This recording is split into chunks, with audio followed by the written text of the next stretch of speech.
Dentuman keras tanda tsunami. Sanggau dilanda gempa, Gianyar Bandung diminta waspada.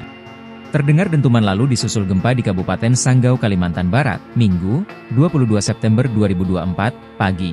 Hal ini dirasakan Linda warga setempat sebelum gempa terjadi. Namun menurut Linda tidak ada barang yang rusak atau rumah yang rusak. Seperti dentuman keras dan kuat sekitar pukul 2 WIB, kata Linda warga Tayan Hulu dikutip 22 September. Namun bunyi gemuruh ini membuat beberapa warga panik. BMKG pun memberi penjelasan, jika gempa Sanggau akibat sesar aktif bukan megatrust.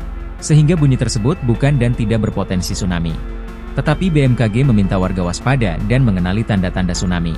Yakni, air laut mendadak surut lalu naik mendadak seperti mendidih.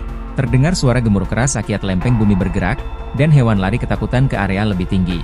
Jika ada tanda ini, maka yang harus dilakukan menjauhi sungai dan daerah pesisir, mencari tempat lebih tinggi dan tanah lapang, serta menyimpan persediaan obat perlengkapan lainnya. Analisis BMKG menunjukkan gempa bumi ini berkekuatan 2,2 SR, dengan epicenter di koordinat di Kabupaten Sanggau pada kedalaman 11 km.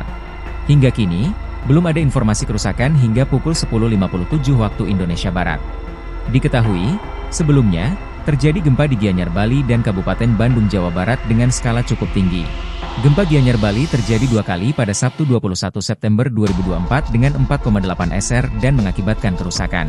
Sementara sebelumnya gempa 5 kali melanda Kabupaten Bandung Jawa Barat dengan 5,0 SR dengan mengakibatkan kerusakan parah pada 18 September kemarin. Pakar Gempa dan Dekan Fakultas Ilmu dan Teknologi Kebumian Institut Teknologi Bandung, FIT ITB, Profesor Dr. Irwan Meilano STMSC mengatakan gempa di 3 wilayah tersebut karena sasar aktif, bukan megatrust. Menurutnya, gempa megatrust terjadi di lautan dan sesar aktif terjadi di daratan. Maka baik yang tinggal di wilayah pesisir maupun di daratan harus tetap waspada.